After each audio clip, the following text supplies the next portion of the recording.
Qué lindo es tener una hora para hablar, contar, escuchar. Una hora entera para estar haciendo sociales. Haciendo Sociales, el programa del Instituto Académico Pedagógico de Ciencias Sociales de la Universidad Nacional Villa María. Prepara el mate, que ya arrancamos.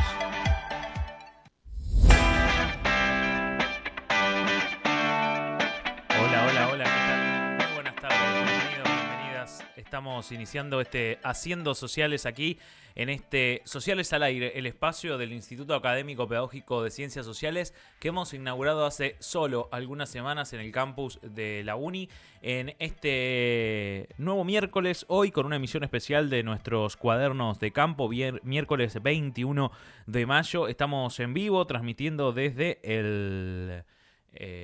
este espacio, como les decía, de Sociales al Aire, en el edificio Carlos Domínguez, en el campus universitario, en las baterías C. Me he cruzado con muchas personas, me dicen, ¿ya te vas para el estudio? Sí, ya me voy para el estudio. Y que pasan y que nos ven por los pasillos de la uni. Estamos en semana de exámenes también en esta Universidad Nacional y hay algunas otras actividades que están ocurriendo y nos encanta encontrarnos con amigos y amigas aquí en el campus universitario. Está Gonza Gentile en la puesta en el aire de este programa, está Carla Avendaño en la producción general de este programa, en particular porque hoy es día de los cuadernos de campo de la Secretaría de Investigación, Extensión del Confines de nuestro instituto, y tendremos un día especial porque vamos a estar hablando del conocimiento en clave latinoamericana sobre el 25 de mayo, muy cerca en el tiempo, en la fecha de lo que se viene, y por eso en un ratito vamos a establecer un contacto con Juan Francisco Martínez Peira. La verdad que para nosotros es un gustazo poder charlar con él, con una amplia trayectoria académica, docente en muchas universidades, es investigador, es doctor en historia, es magíster también en historia, en ciencias políticas, sociología. Es abogado de base, le vamos a preguntar también sobre eso, y va a ser un gustazo con nosotros poder compartirlo con este equipo de las Haciendo Sociales. Y hoy, como saben ustedes, vamos a estar musicalizando también con un trabajo final de grado. En este caso vamos a hacerlo con el trabajo final de Gabriel Virga, que es graduado, entiendo se graduó con 10 en la licenciatura en composición musical. Ese dato me han dado, que estuvo dirigido por alguien que conocemos mucho, que es la productora y de este programa, Carla, que ha sido su directora en el trabajo final de grado, denominado Campo de la Cruz, Música Popular Argentina. Es un TFG de este graduado y docente de la licenciatura, hoy docente, ¿no?, de la licenciatura en composición musical con orientación en música popular, inscripta, claro, en el Instituto de Ciencias Humanas, Instituto Académico Pedagógico de Ciencias Humanas, que nos permite a nosotros poder compartirlo y llegar a la audiencia. Ayer hablaba y escuchaba en la previa de Agenda del Desarrollo, cuando hacíamos la conexión desde Radio Universidad, algunos también de los TFG. Me parece siempre interesante poder seguir difundiendo la música de nuestros artistas, de nuestros graduados y graduadas, y en esta relación directa que hay con los institutos más allá del nuestro, del Instituto de Ciencias Sociales. Me indican desde producción cuando podamos establecer contacto para la nota. También decirles, y le pregunto a Carla, ¿cómo vienen los equipos en las Olimpiadas de docentes y no docentes? Una palabra para definirlo. Se tapa la mano, más o menos. Emoji de vivas. Vivas es la definición. Ayer vi varias historias de profes de nuestro instituto que están compitiendo en estas Olimpiadas deportivas que se realizan por los 30 años de la Universidad Nacional Villa María. Vamos a establecer contacto. Ustedes me dicen, Gonza, Carla, si me escucho bien, porque por ahí estoy perdiendo el retorno, pero si estamos bien, ahí seguimos.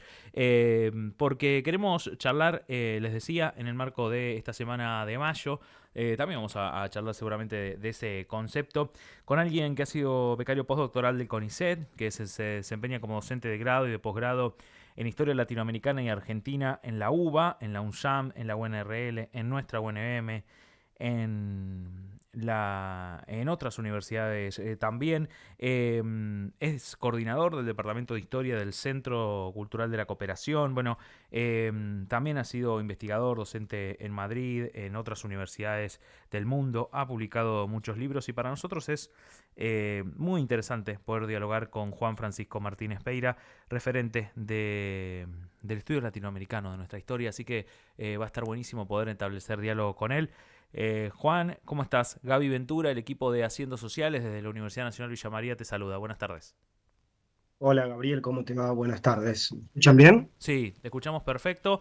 Gracias por tomarte este tiempo para charlar con nosotros, con este espacio. Te escuchamos y te vemos, porque en el canal de YouTube del Instituto de Sociales pueden seguir este programa, así que ahí pueden ir a verlo, a Juan, que estamos ahí compartiendo pantalla. Bueno, Juan, te convocamos hoy en este día. Es un programa institucional del Instituto de Sociales en el que solemos hablar con nuestros investigadores e investigadoras, con docentes también, de cara a lo que va a ser el 25 de mayo. Pero primero lo que solemos preguntarles a quienes pasan por aquí es que nos cuenten un poco sobre su trayectoria académica. Sabemos que tu carrera de base es la abogacía. ¿Cómo se llega de la abogacía a investigar, a ser un referente en la docencia sobre la historia latinoamericana, sobre la historia en particular, sobre algunos procesos muy interesantes también que se han dado en países de Latinoamérica? ¿Cómo es ese recorrido?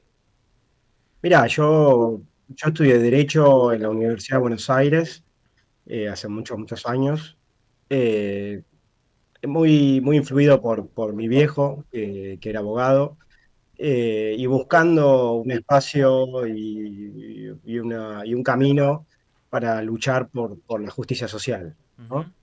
Y la verdad que me encontré algo que no era lo que esperaba, una carrera muy conservadora, muy poco comprometida. Y bueno, fue una experiencia que a mí la verdad que no me gustó. ujú, Yo no disfruté esa experiencia, pero sí fui encontrando mi vocación en las ciencias sociales, en las humanidades, y también tuve la suerte de conocer docentes que me marcaron mucho en esa facultad, particularmente dos que vamos a mencionar: Enrique del Percio, que era profesor de sociología, y Tulio Ortiz, que era profesor de teoría del Estado y de historia, y con los cuales empecé como ayudante, primero como ayudante estudiante y después ya como graduado. Y bueno, yo, digamos, ya cuando me metí en la carrera, realmente me fui dando cuenta muy rápidamente que el derecho no era lo mío. ujú. Pero bueno, terminé la carrera por distintos motivos, la terminé, pero la verdad que yo trabajé muy poco como abogado. Y también, mientras cursaba la carrera de Derecho, empecé a hacer unos estudios por mi cuenta, muy autodidacta, y también me metí en la Universidad Popular de Madre de Plaza de Mayo, donde yo empecé a hacer cursos, y después empecé también como docente ahí. Ahí hubo dos personas que también marcaron mucho: Daniel Escurra y Germán Ibáñez, que me abrieron las puertas. Y bueno, yo empecé dando clases también de historia argentina, de historia latinoamericana ahí, y bueno, y todavía hoy sigo siendo docente en la Universidad Nacional Madre de Plaza de Mayo, que aprovecho el espacio para denunciar que estamos sufriendo una intervención y una fuerte persecución de parte del gobierno de Milei. Ujú. Y bueno, eso, yo empecé estudiando Derecho, me di cuenta que eso no era lo mío y me metí con alma y vida, digamos, a la historia latinoamericana, a las ciencias sociales.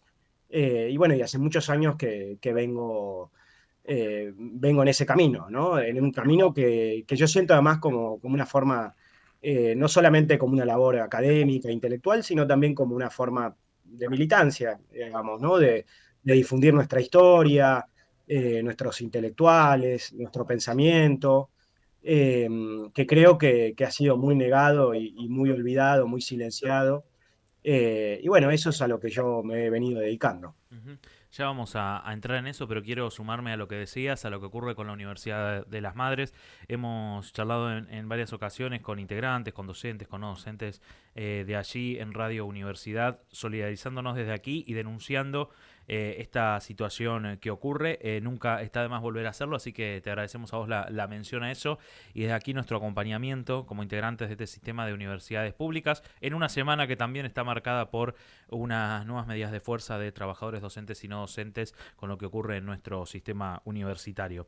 Bien, hacías menciona a eso y en el marco de la llegada, antes de meternos en las cuestiones históricas, también fuiste docente de la maestría en estudios latinoamericanos de nuestra Universidad Nacional de Villa María. ¿Cómo sea tu conexión con esta uni? Bueno, yo tuve la suerte de conocer a Carla y a Gabriel hace muchos años en un encuentro que se dio en la Universidad Nacional de San Martín, en el Centro de Estudios Latinoamericanos, donde yo soy docente también hace muchos años. Y bueno, tuvimos ahí una conexión inmediata de intereses en común y de perspectivas teóricas y políticas. Y bueno, tuve el enorme honor de que me invitaran a formar parte del cuerpo docente y dar clase en la primera cohorte, dando clase de historia latinoamericana. Para mí, bueno, yo doy clase en muchas maestrías de estudios latinoamericanos. Ujú. Siempre para mí eso es algo sumamente importante, las maestrías y, bueno, los doctorados en estudios latinoamericanos. Y particularmente la experiencia de la Universidad Nacional de Villa María para mí ha sido hermosa, tanto por lo que es el campus, por lo que es el colectivo docente, estudiantil, y por esta mirada crítica latinoamericanista y descolonizadora que vienen impulsando desde la universidad. Realmente para mí ha sido una experiencia bellísima y, bueno, para mí es un gran honor formar parte del cuerpo docente de la maestría.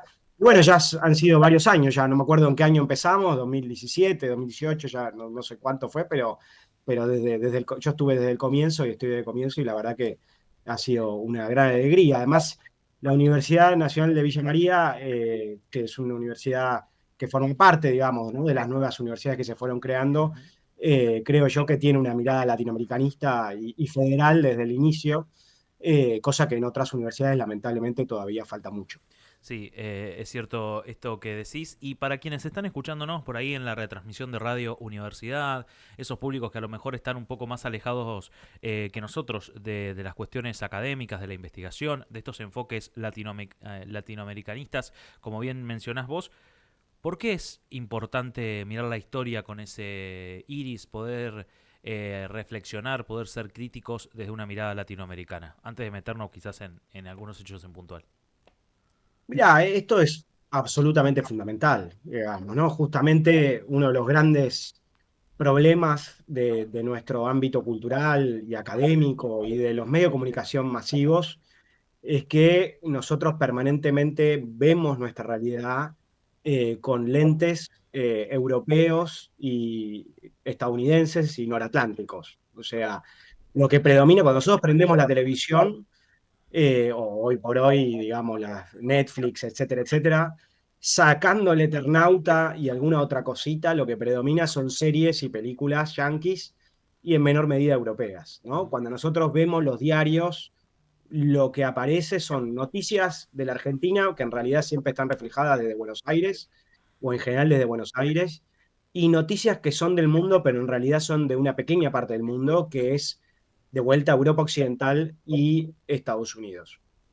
Y cuando nosotros nos metemos a estudiar carreras de ciencias sociales, humanidades, o lo que vemos en nuestras escuelas y en nuestros secundarios, en general lo que predomina también es una mirada noratlántica, ¿no? Y cuando vamos a las librerías, generalmente los libros son de autores de Europa y de Estados Unidos, o autores latinoamericanos o argentinos que repiten teorías que vienen del norte.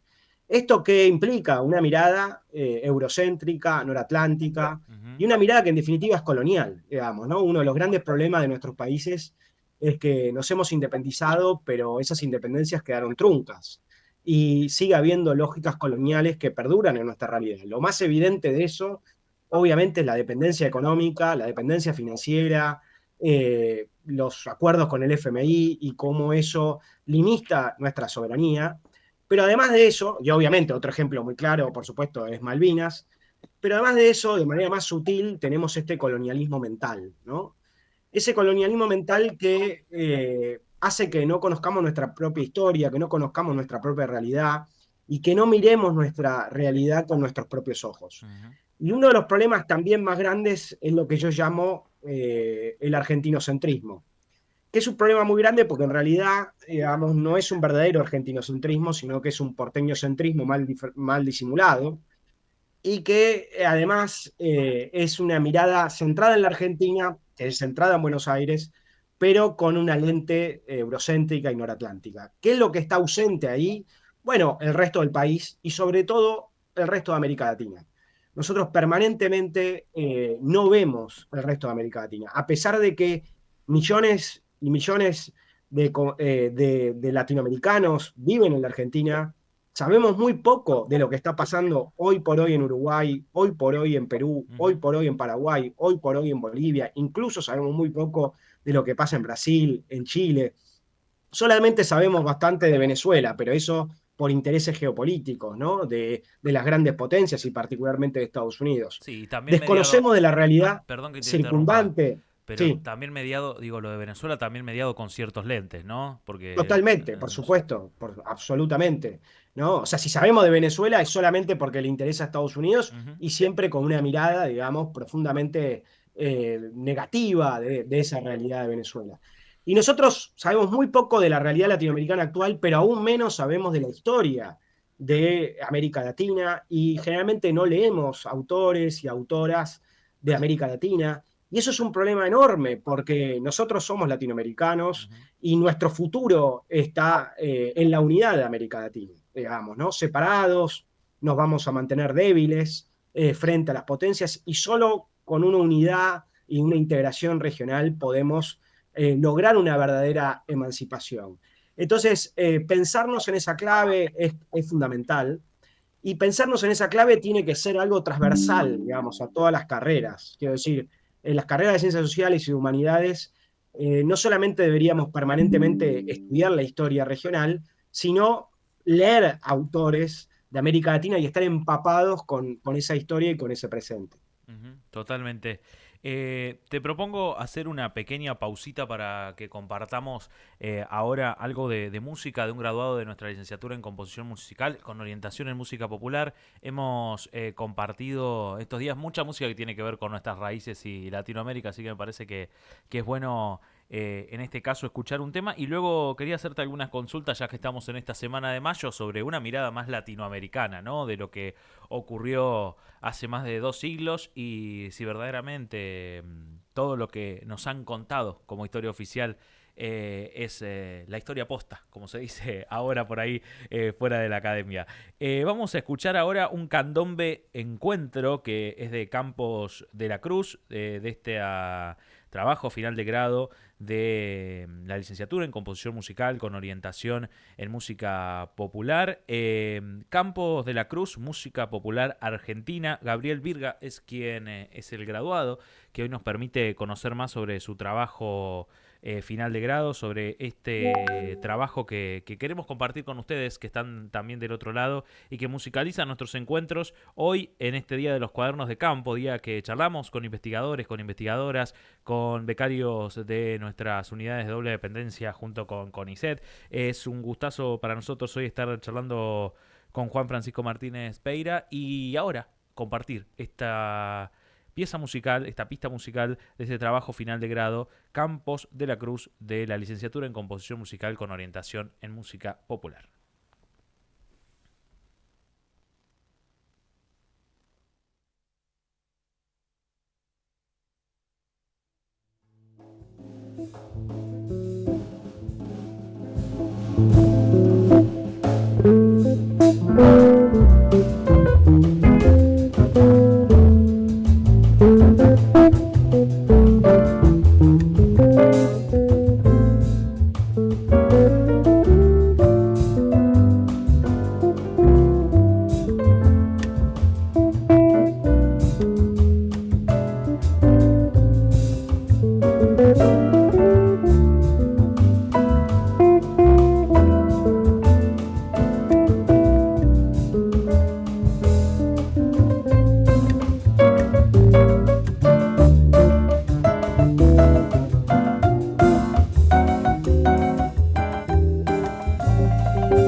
Campos de la Cruz, lo que estamos escuchando en este trabajo final de grado que estamos compartiendo.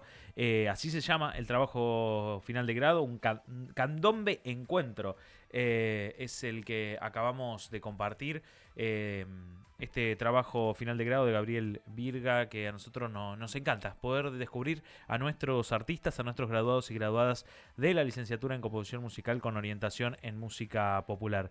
Me dicen ustedes cuando estemos en condiciones de volver a establecer el contacto con nuestro entrevistado del día de hoy. Estamos en una jornada especial, en estos cuadernos de campo, en este día miércoles hoy de cuadernos de campo, charlando con Juan Francisco Martínez Peria, aquí en nuestros estudios, de manera remota, pero a través de estas plataformas que nos permiten poder tenerlo. Por eso lo pueden ver también ustedes a través de nuestro canal de YouTube.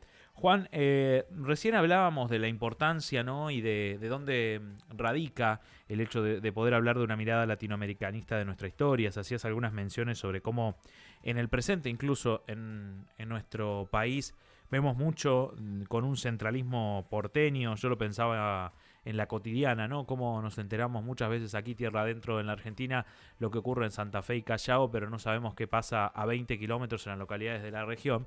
Y fundamentalmente, haciendo una mirada histórica en esta semana de mayo, queríamos pedirte que nos ayudes a narrar un poco los procesos de lo que ocurría ya por 1810, en lo que hemos conocido, ¿no? Como la Semana de Mayo, conocemos como la Semana de Mayo, pero que también ha estado con esa lente de una mirada más mitrista de la historia. Nos ha llegado, nos hemos educado de esa manera y hemos abierto el juego para poder tener otras miradas. Pedirte algunas reflexiones sobre esos procesos, sobre lo que ocurría ya por 1810 en esta tierra que tanto amamos y queremos.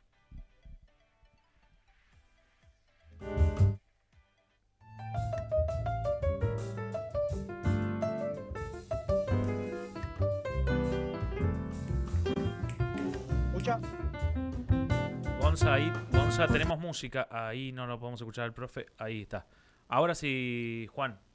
¿Se me escucha bien? Sí, perfecto. Bueno, buenísimo. Mirá, me parece, como vos bien, nosotros tenemos una historia mitrista, ¿no? Tenemos una historia que fue construida en sus orígenes a fines del siglo XIX, ¿no? El país se construyó, digamos, a fines del siglo XIX, sobre todo a partir de la década del 60, 70, 80, y quienes construyeron ese país fueron sobre todo las oligarquías y particularmente la oligarquía porteña, ¿no?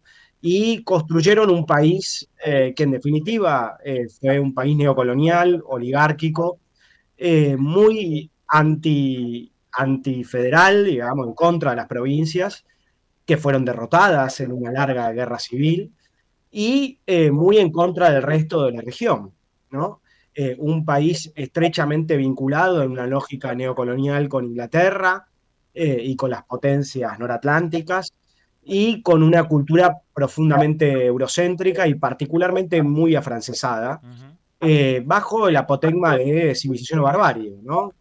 Arturo Jaureche, una de las cosas que más me gusta de la Universidad Nacional de Villa María, que hay una calle, ¿no? Arturo Jaureche. Sí, de hecho, Arturo Jaureche, en queda ese libro fantástico, Manual de Sonceras Argentinas, habla de la soncera madre de civilización o barbarie, ¿no?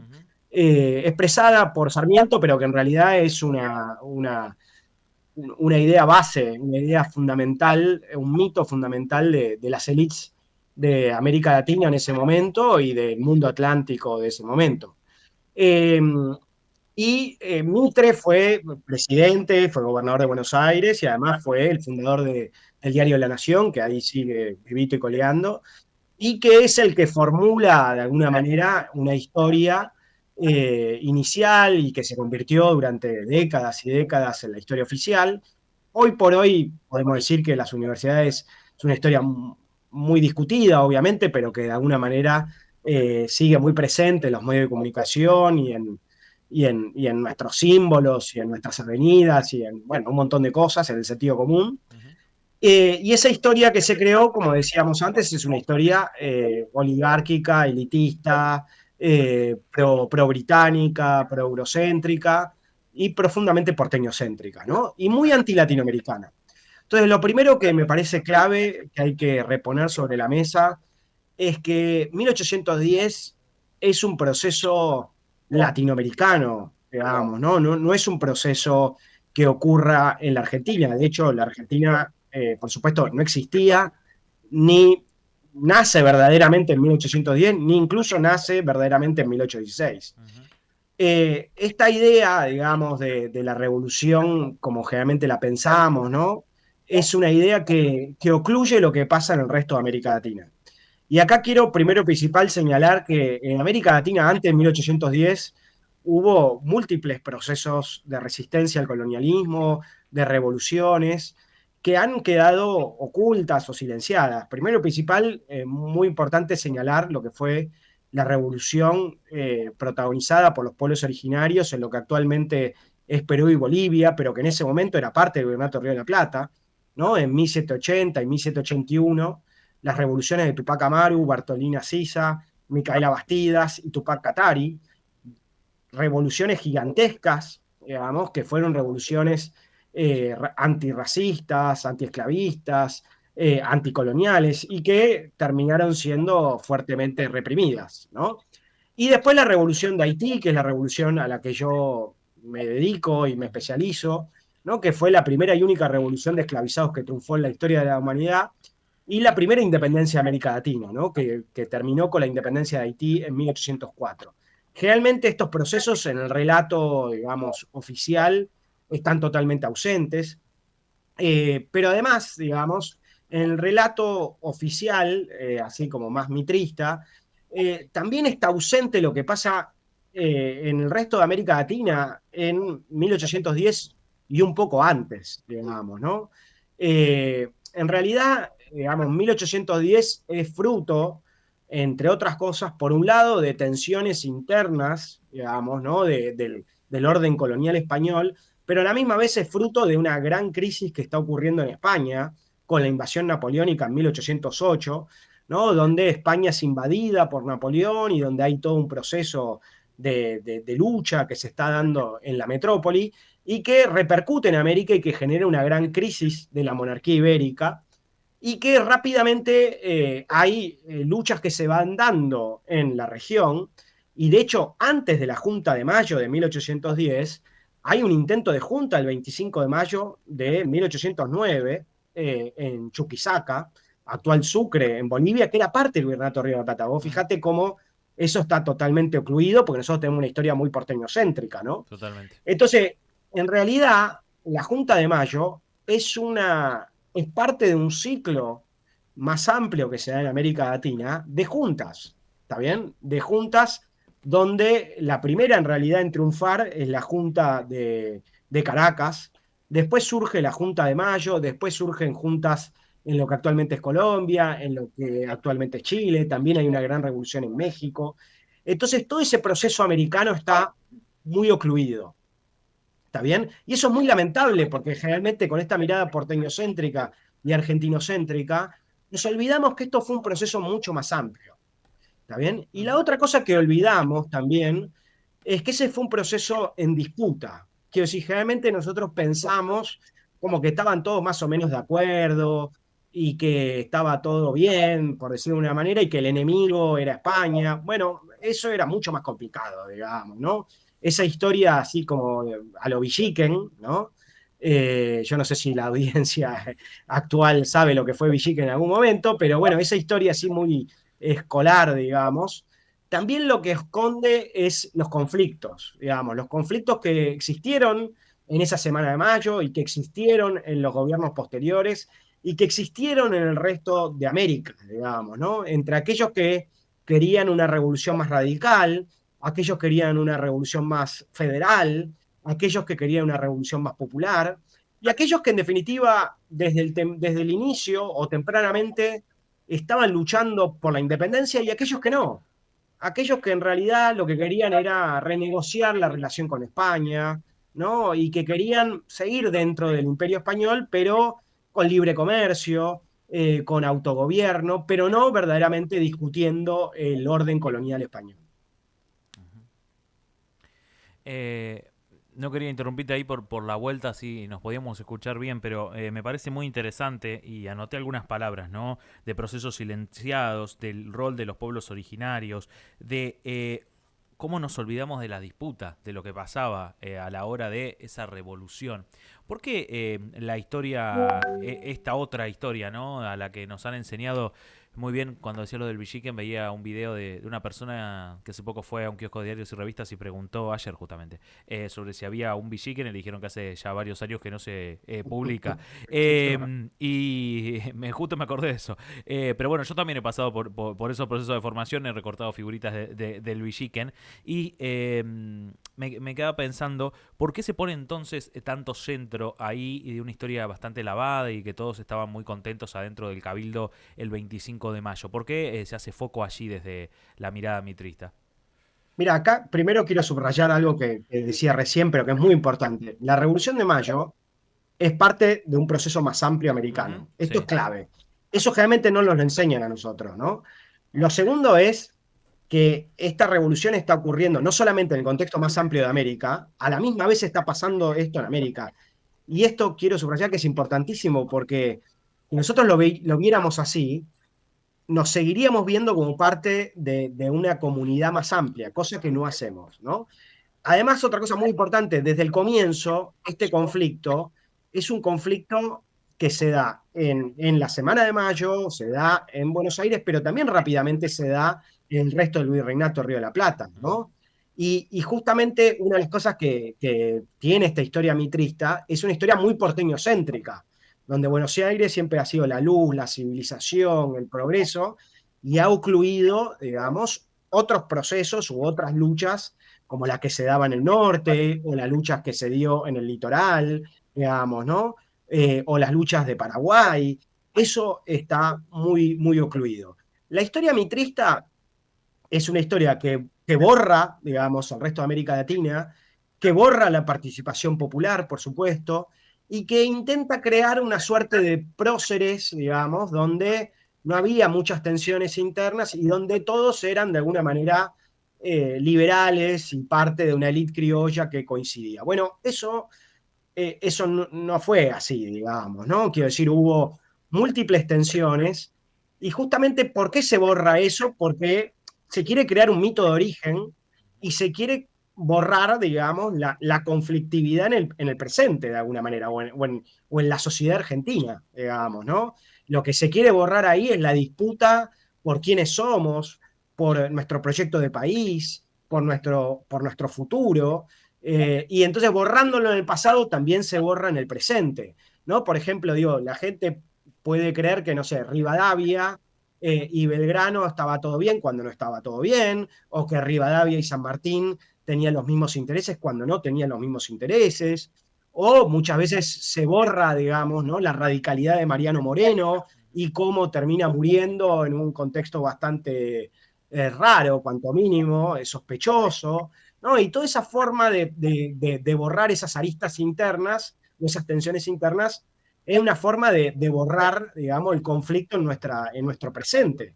¿No? Una de las cosas más impresionantes es cómo nos han convencido de que en los últimos años hay una grieta en la Argentina. Cuando cualquiera que vea más o menos la historia de nuestro país y la historia de América Latina puede ver que ha sido una historia tremendamente violenta, de luchas feroces, y que en definitiva nuestra historia es una historia de muchísima tragedia. América Latina está construida en base a múltiples genocidios, el genocidio de los pueblos originarios en la conquista, el genocidio de la esclavitud y el tráfico esclavista, el genocidio de los pueblos originarios en el siglo XIX, el genocidio en la década del 60 y 70, la constante violencia interna. Entonces, borrar esas luchas originarias, ¿no? de esa independencia es una forma de borrar el conflicto en la historia posterior, de alguna manera. Ujú. Es muy interesante el recorrido que estamos haciendo, poder tener esta mirada y estas reflexiones que creemos necesarias, y más también para entender mucho de lo que pasa en este presente en la Argentina. Un poco siguiendo esa lógica del Villiquen, pero para discutirla y verla con esta otra mirada que nos propones bien hoy, Juan. Del 1810 al 1816, aquel 9 de julio, vos hiciste mención en algún momento también a esa fecha en tu recorrido del día de hoy. Entre ese periodo y en lo que llega a ocurrir como proceso allí en Tucumán en 1816, ¿qué reflexión te gustaría hacer sobre eso, ¿no? Sobre aquella junta que, como bien nos indicás vos, la llamamos históricamente la primera junta, pero en realidad antes ocurrieron otras tantas juntas en estos territorios. ¿Qué reflexión se puede hacer en esos 6 años, pero que quizás podríamos darle alguna otra lectura, ¿no? A ese proceso como lo hemos aprendido? Mira, lo primero y principal, de vuelta, es el carácter americano de ese proceso. Yo te decía antes que hoy por hoy los medios de comunicación no hablan nada de América Latina o hablan muy poco. Bueno, en ese momento las gacetas que surgen en ese momento, de hecho la Gaceta de Buenos Aires surge en el contexto de la Revolución de Mayo, ¿no? Y va a tener a Mariano Moreno como su fundador. Hablaban muchísimo de América Latina, porque es un proceso americano, ¿no? Ese proceso americano no es solamente una lucha en contra de España, sino es fundamentalmente un proceso de guerra civil con muchas tensiones internas y donde fundamentalmente hay una serie de vertientes internas en conflicto, ¿no? Aquellos que no están verdaderamente decididos a luchar por la independencia, que en realidad son representantes de sectores elitistas, como Rivadavia, como Alvear, que lo que quieren es fundamentalmente libre comercio, autogobierno y continuar, digamos, el poder de la élite criolla, ¿no? Y después están otros sectores que quieren un gran cambio social, digamos, el gran representante de eso en el Río de la Plata fue Artigas, fue el líder de una gran revolución popular, con un enorme protagonismo de los sectores populares, indígenas, mestizos, afrodescendientes, gauchos, y sectores que quieren la independencia, ¿no? Belgrano, San Martín, Güemes, Juana Zurduy, esos grupos estuvieron en tensión. Y de 1810 a 1816, incluso posteriormente, esa tensión continúa. A mí siempre me gusta citar acá al expresidente Mauricio Macri.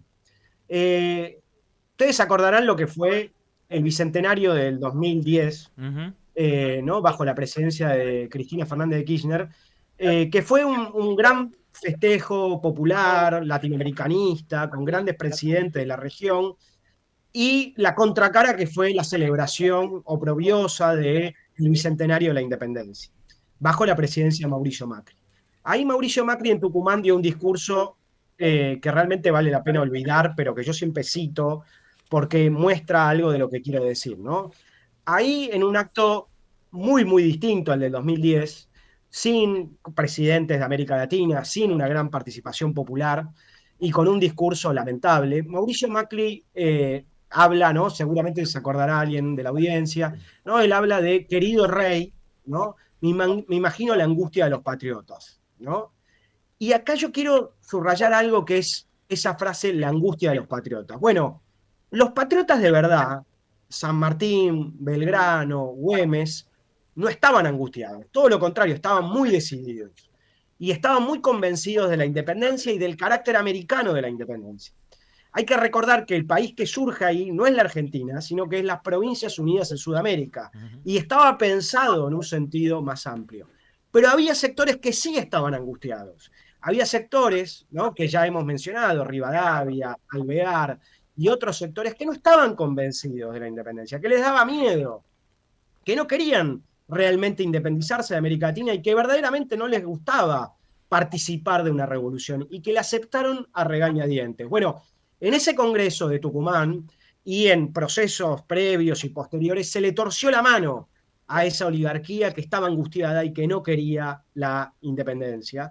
Y declararon, digamos, los verdaderos patriotas declararon la independencia. Pero ¿qué pasó?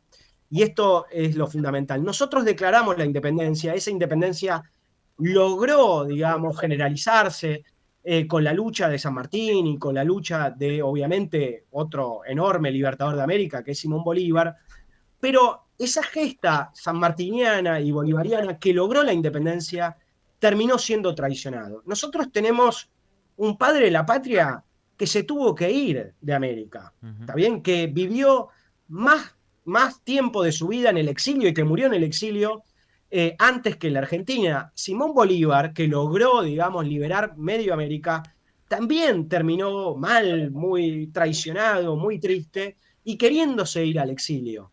Y cuando muere, todo su sueño de una unidad americana termina siendo derrotado, digamos, ¿no? Entonces, ¿qué es lo que vemos ahí? Que nosotros logramos la independencia, pero esa independencia fue traicionada. Esa independencia, esos sueños de unidad, de independencia y de revolución y de cambio social, terminó siendo traicionado. ¿Por quién? Por esa élite angustiada, que es la que representa Mitre, ¿no? Es la que representa Macri, es la que representa hoy Milei, y por eso seguimos en esa lucha por una segunda independencia, ¿no? Que venga con esos sueños de unidad y de cambio social. La verdad que hemos disfrutado mucho de este encuentro, se nos está terminando el tiempo y no solo nosotros. Quería leerte algunos mensajitos que han llegado a nuestro chat. Mariano Andrés nos escribe: abrazo grande para al compañero Juan. Grande, Así grande, que Mariano. Un abrazo grande para Mariano. un gran compañero aquí en el Instituto de Sociales. Y también Soledad Carrillo dice: qué placer poder escuchar lo que muchos sabemos y percibimos y no tenemos la capacidad de explicar. Sigo aquí, escuchando con atención, lo mandaba hace algunos minutitos, así que algunos mensajes que nos llegaban al chat allí en el canal de YouTube del Instituto de Sociales, ahí va a quedar el programa cargadito para que puedan recuperar y ver en otras ocasiones. Juan, agradecidos profundamente por este tiempo. Seguramente no va a ser la última vez que charlemos contigo durante este ciclo, que ahora ya se ha mudado al campus, así que desde aquí y mejorando cada día más las conexiones, así que el agradecimiento al equipo, vamos a hacer seguramente otros contactos. Nada, eso, agradecerte por el tiempo y si querés agregar algo más, te dejamos ahí unos minutitos al aire. No, muchas gracias a vos, Gabriel, a Carla por la invitación. Es una enorme alegría para mí participar de este programa. Les agradezco mucho y esperemos que la próxima sea ahí en el piso, Bueno, cuando ahí quieras. en Villa María. Cuando quieras, cuando andes por acá. Estamos en el campus, así que ahora, antes estábamos en el centro de la ciudad y por ahí muchos profes no podían llegarse hasta allá, pero acá no se nos escapa nadie. Salimos a buscarlos por los pasillos y los traemos. Así será. Un abrazo grande. Muchísimas gracias. Abrazo enorme. Bueno, ahí estaba el profe Juan Francisco Martínez Peria, que nos ha acompañado en el día de hoy para analizar, para hablar de la historia en este 25 de mayo, en esta semana de mayo, también pensándolo en clave latinoamericana.